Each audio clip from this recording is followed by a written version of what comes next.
தமிழக அரசியல்ல பல கட்சிகள், பல தேர்தல்கள் எல்லாமே நம்ம பார்த்துருக்கோம். இந்த தேர்தல் கொஞ்சம் வித்தியாசமா பார்க்க வேண்டிய ஒரு சூழல்ல தமிழக மக்கள் தள்ளப்பட்டிருக்காங்க. அதிமுக, திமுக இந்த 2 கட்சிகள் தான் எல்லா கட்சிகள் இவர்களோட கூட்டணி இருப்பாங்க. இந்த 2 கட்சிகள் தான் மாறி மாறி களம் காணும். திமுக சார்ந்த முதல்வர், அஇஅதிமுகவை சார்ந்த முதல்வர் தான் நம்ம பார்த்துருக்கோம். இந்த முறை 3வது அணியா டிவிகே உள்ள வந்திருக்கு. தமிழக வெற்றி கழகத்தினுடைய தலைவர் விஜயும் முதல்வர் வேட்பாளர், ஸ்டாலின் முதல்வர் வேட்பாளர், எடப்பாடி முதல்வர் வேட்பாளர், இப்படி தான் பேசிக்கொண்டு இருக்கக்கூடிய நிலையில் திடீரென ஒரு சின்ன சலசலப்பு டெல்லியிலிருந்து உருவாயிருக்கு. கடந்த 2 நாட்களாகவே ஆந்திராவினுடைய துணை முதல்வர் பவன் கல்யாண் இந்த விஜயை கன்வின்ஸ் பண்ணுறதுலையும் விஜயை என்டிஏ கூட்டணியில் சேர்க்க போகிறாருனோ பரவலாக பேசப்பட்டுச்சு. பல ஊடகங்களில் 2 நாட்களாகவே இதுதான் மிகப்பெரிய ஒரு செய்தியாக இருந்துச்சு. அதற்கு ஏற்றால் போல போன முறை சிபிஐ சம்மனில் ஆஜராயிட்டு வந்த விஜய் பல மாற்றங்கள், அதுக்கு அடுத்து நடந்த 2 கூட்டங்கள்லையுமே அவருடைய பேச்சுக்கள் நிறைய மாறுதல்கள் ஏற்பட்டுச்சு. அதில் குறிப்பாக சொல்லணும் அப்படின்னா விஜய் சொன்ன விஷயம், நான் இங்கே மத்திய அரசை விமர்சிக்கிறதுல எனக்கு எந்த பிரயோஜனமும் இல்லை. மாநில அரசு தீய சக்தி திமுகவை மட்டும்தான் விமர்சிப்பேன். ஏன்னா அவங்க தான் இங்கே தமிழகத்தில் ஆட்சியில் இருக்காங்க. மத்திய அரசு தேர்தல், நாடாளுமன்ற தேர்தல் அப்படி வரும்போது அதை பற்றி என்ன பண்ணணுன்றதை எங்களுக்கு நல்லாவே தெரியும்.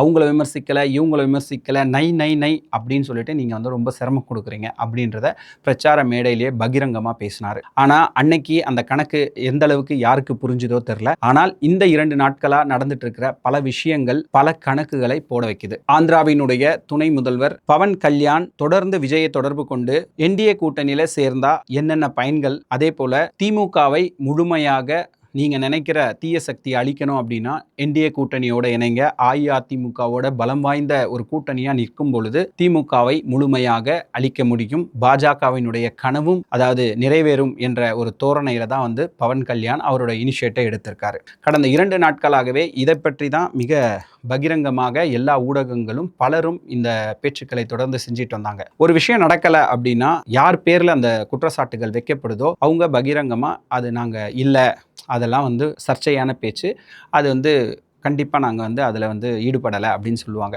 ஆனால் இதுவரை தாவேகாவிலிருந்தோ அல்லது பாரதிய ஜனதா கட்சியிலிருந்தோ அது போன்ற ஒரு நிகழ்வு நடக்கலை அப்படின்றத பகிரங்கமாக யாருமே சொல்லலை. இந்த சூழலில் தான் சிபிஐ மீண்டும் ஒரு சம்மன் கொடுத்துருந்தாங்க. இன்னைக்கு விஜய் டெல்லியில் அந்த சம்மனில் ஆஜராயிருக்கார். கரூர் சம்பவத்தில் நடந்த நிகழ்வை பற்றி மேலும் விசாரணைக்காக சம்மனில் தான் விஜய் ஆஜராயிருக்காரு அப்படின்ற எல்லாருமே யோசித்தாலும் என்டிஏ கூட்டணியில் அவர் இணைக்கிறதுக்கான பணிகள் தான் இந்த பயணம் அப்படின்றது தான் எல்லாருடைய கருத்தாக இருக்குது. இதற்கு ஒரு எடுத்துக்காட்டாக தாவேகா இத்தனை நாட்களில் திடீரென மாவட்ட செயலாளர்களுடைய கருத்துக்களை கேட்கறதுக்காகவும் யாரோட கூட்டணி போகலாம் அப்படின்ற ஒரு விஷயத்த திடீர்னு ஒரு ஆன்லைன் மூலியமாக தாவேகாவினுடைய பொதுச் செயலாளர் புசியானந்த் நடத்தினது, அதில் அதிகப்படியாக இருக்கிறவங்க கூட்டணியில் போகலான்னு சொன்னது, இது போன்ற விஷயங்கள்லாம் வெளிவரும்போது எல்லாரும் யூகிச்ச ஒரு விஷயம், என்டிஏ கூட்டணியில் டிவிகே இணைய போதா அப்படின்ற ஒரு கேள்வியை எழுப்பியிருக்கு.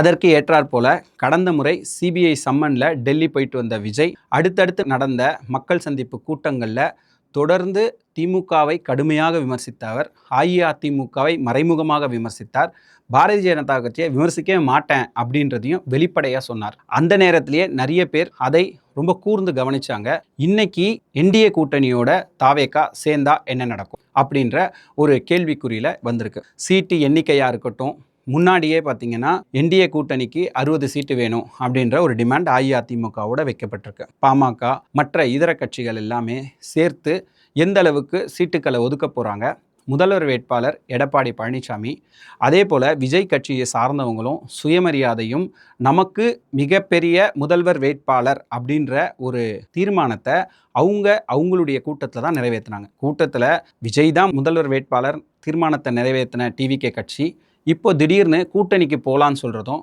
அப்போ முதல்வர் வேட்பாளர் யாருன்ற ஒரு கேள்வி இங்கே எழும்புது. அப்போ துணை முதல்வர் உடைய வேட்பாளராக இவர் களம் காணுவாரா, இல்லை முன்னாடியே ஒரு அனுபவம் நமக்கு இருக்குது, அஇஅதிமுகவோட கூட்டணி வைத்த தேமுதிக அனுபவம் யாரும் மறந்திருக்க முடியாது. விஜயகாந்துக்கு தனி செல்வாக்கு இருந்தாலும் அஇஅதிமுகவோடு கடைசி நேரத்தில் ஒரு கூட்டணியாக சேர்ந்த சூழலில் பல இடங்களில் அவர் வெற்றி பெற்றார். அந்த சூழலில் அவர் எதிர்கட்சியாக, அன்னைக்கு திமுக எதிர்கட்சியாக இருக்கக்கூடிய சூழலில் கூட வெற்றி வாய்ப்பு இழந்த நிலையில் தேமுதிகவினுடைய தலைவர் விஜயகாந்த் தான் எதிர்கட்சி தலைவராக உட்கார்ந்தார். அதற்கப்புறம் அஇஅதிமுகவுக்கும் தேமுதிகவுக்கும் ஏற்பட்ட பல சர்ச்சை நம்ம எல்லாருமே பார்த்துருப்போம்.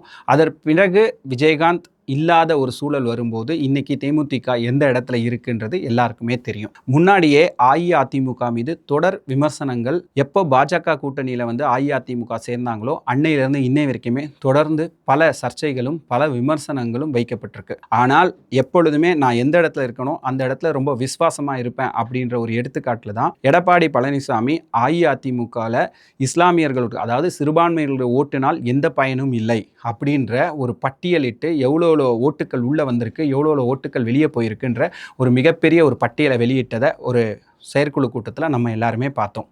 அப்போது பாஜகவோட கூட்டணி நான் வச்சிருக்கிறது சரிதான், அதை விமர்சிக்கிறத குறைச்சிக்குங்க அப்படின்றத ரொம்ப வெளிப்படையாக சொன்னார். ஆனால் எல்லா கட்சியும் விமர்சிக்கிற ஒரு விஷயம், எம்ஜிஆர் வந்து உருவாக்கின கட்சி, அதன் பிறகு ஜெயலலிதா அதில் பயணிச்சிருக்காங்க, அதன் பிறகு எடப்பாடி வந்து பொதுச் செயலாளராக பயணிக்கிறாரு.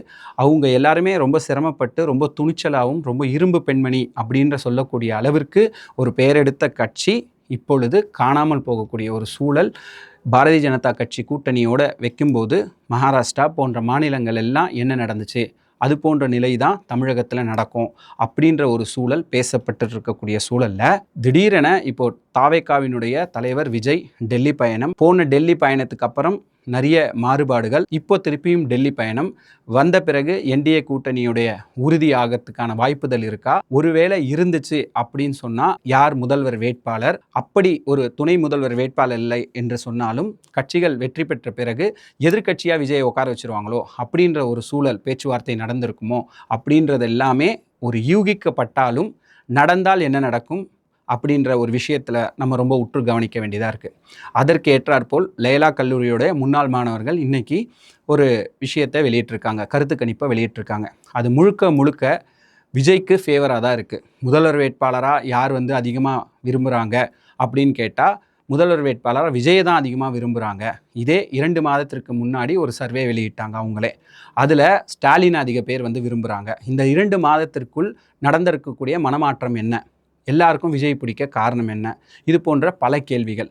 அதே போன்று அஇஅதிமுக, திமுக இது போன்ற இவங்கக்கிட்ட எந்த அளவுக்கு ஓட்டு வங்கி இருக்குது, எப்படி வந்து இந்த எலெக்ஷன் நகரும் அப்படின்னு பார்த்தா எல்லாமே விஜய்க்கு ஃபேவராக இருக்குது.